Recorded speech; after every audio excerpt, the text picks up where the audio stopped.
In yet another controversial move, I beg your pardon, Pakistan now has its second ever Field Marshal.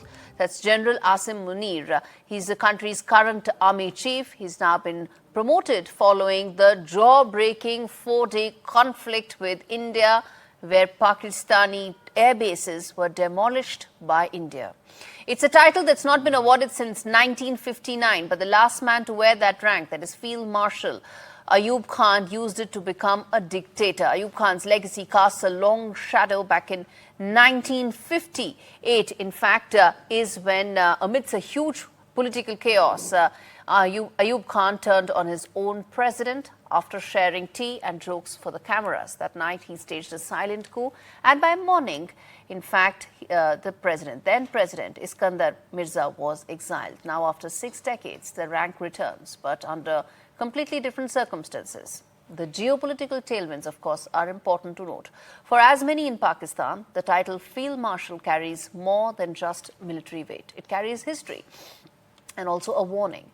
Meanwhile, India has taken its fight against terror, global. In fact, after Operation Sindoor, the diplomatic offensive continues. Our MPs across party lines are now set to go, in fact, are in the process of being dispatched to 33 countries to continue to expose Pakistan's terror playbook, led by MPs like Aparajita Sarangi and several others. So 2 things are happening. Pakistan, which is the fountainhead of terrorism, what is it doing? It is actually crowning its army chief with a decorated designation, one that hasn't happened, a title that hasn't happened for 6 decades. What is India doing? It says Operation Sindoor continues. Right now, our focus is on completely isolating Pakistan diplomatically. And that's exactly the first story that we are debating on India Global today. I'm going to put out the big questions, and I'm going to then ask what really are the next steps in terms of India's diplomatic operations, and more importantly, how should we view what's happening in Pakistan? The first questions that are coming in: why is Pakistan rewarding a general who actually lost a war? Is it part of a Sharif army deal to block Imran Khan? Well, remember, Imran Khan and Asim Munir have history, and that history is Imran Khan sacking Asim Munir, with a lot of conversation and chatter around the possibility of Imran Khan's return. Is this a deal that will ensure that both of them continue to stay forever maybe, when it comes to Asim Munir? Next, will it shield Asim Munir from any possible court-martial that may take place later over war failure? As I said, 9 Pakistani air bases demolished. The DGMO of Pakistan asking for a ceasefire because they just could not ensure that their country would be safe anymore because of how India pounded their air bases. Is this a method? Which is why we're asking the question that is this Teflon coating of Asim Munir? And the last question: is he going to be the next dictator after Ayub Khan? Well, who knows? Pakistan has a long history of having very truncated, checkered democratic framework, and this could be Asim Munir's plans to ensure that he becomes a more permanent fixture in Pakistan.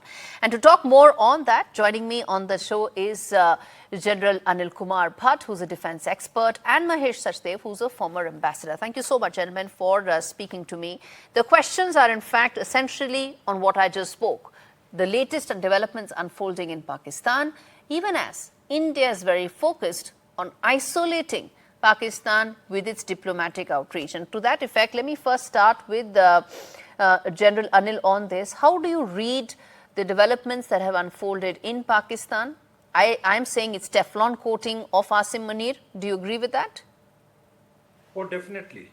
You know, world over and anywhere in a democracy, armies are awarded for successful battles or operations.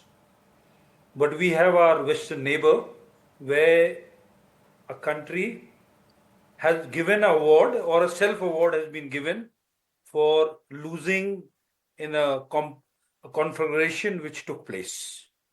By all standards, the Indian armed forces have emphatically punished the terrorists in Pakistan and also targeted all the airfields. And thereafter, if the chief of Pakistan is being awarded for being maybe beaten, it's nothing but a joke. Indeed, it is nothing but a joke, except that this has serious implications. Ambassador Sachdev, let me ask you, as I said, there are two developments are happening parallelly. One on end, what Pakistan is doing, and on the other end, what India is doing, focused on ensuring that diplomatically it pushes the pedal on isolating Pakistan. The first set of MP delegations have already gone. And over the course of the next 2 weeks, we will see the outcomes of that in terms of how India communicates its message to every single country that matters. How do you read India's continued position as far as isolating Pakistan diplomatically? I think it's an exercise in soft power. Yes. And India would like to be understood better, particularly in 11 OIC member countries, where Pakistan tries to play a psychological edge of being co-religionist and member of the OIC.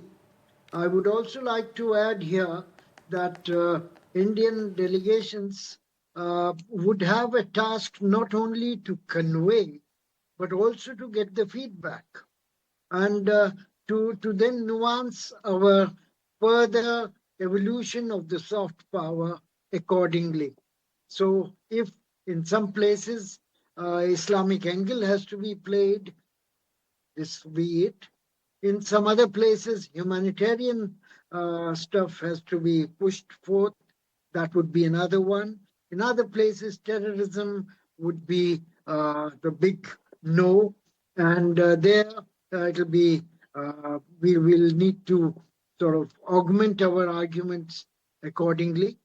So all that is a very dynamic two-way exercise. And here I would also like to add that government to government, messages have always been conveyed at the Prime Minister's level, at the External Affairs Minister level, and at the diplomatic level. Okay. Now, very often those messages are received well with politeness, but then the people come around and say, look, our parliament is independent, our media is independent. Of course. We cannot run them over with your arguments. You have to do it yourself. Okay. And this way, we supplement the government-to-government interactions with an extra edge. Yes. Okay. So two things. As I said, India is very clear. It wants to reach out to the existing non-permanent members of the UNSC and also the ones who will come in next year when the membership changes, excluding, of course, Pakistan and China. All delegations are going to all of those countries and in addition to OIC. But I want to come back and reflect the other development, which is the Pakistan aspect. And let's keep reflecting that on our screens as well. General Bhatt, as far as Asim Munir is concerned, the reason why, or as far as the Asim Munir Shehbaz Sharif combo is concerned, they would want to also do this to ensure that they keep Imran Khan out permanently. So it addresses their interests politically. It also, of course, secures their future. And how should we be reading, how should India be reading the Shehbaz Sharif Asim Munir combo here?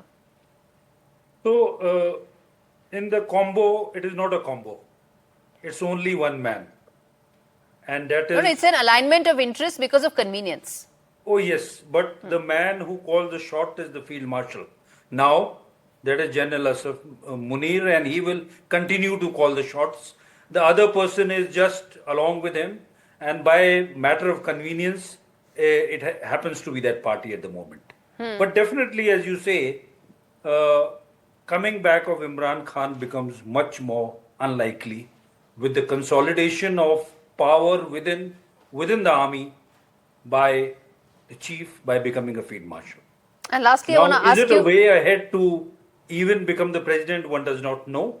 But even if he continues to be the army chief. Yes. He calls the shots because in Pakistan, the lone power center is the Pakistan Absolutely. army. I want to ask you this before I get in Mahesh Sachdev, which is that as he becomes Field Marshal, something that hasn't happened in 60 years, power dynamics will shift even more. He will ensure that there are no inquiries whatsoever against him now or in the future.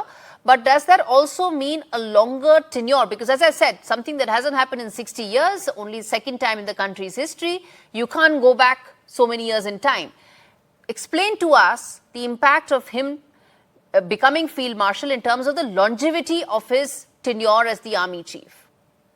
So, firstly, if you see by trends and which were there always, many of the army chiefs have even continued longer as chiefs, or they've called themselves the executive chief, or they have later become presidents of Pakistan. So the bottom line is army being in power and the chief of the army being in power in some form or the other. Presently, what it indicates is that he, as the chief of the Pakistan army and as now an upgraded field marshal, will continue to hold power in Pakistan, and that is the person we have to deal with. Indeed. Let's leave it there, gentlemen. Thank you so much for joining me on a story that has many threads. And in fact, viewers, bottom line, as far as this issue is concerned, is just very simple here. What Asim Munir is trying to do is protect himself. Teflon coating is what he's trying to do for himself now and for future. He's also completely and permanently changed the power dynamics in Pakistan. The army has always called the shots, but by becoming the Field Marshal, he has just cemented that even more. Does that make Shehbaz Sharif's government an even bigger puppet regime? Of course it does. The two of them are aligning to keep Imran Khan out, but it also means that any facade whatsoever that existed of a civilian government has pretty much come to an end. Asim Munir is the only power center in Pakistan. He's ensured that with his elevation as the Field Marshal. The only thing that now needs to be seen is whether he's also going to go on to become the dictator like Ayub Khan did after he became the Field Marshal. Well, in Pakistan, anything can happen because the one thing that's most checkered is their democracy and democratic traditions.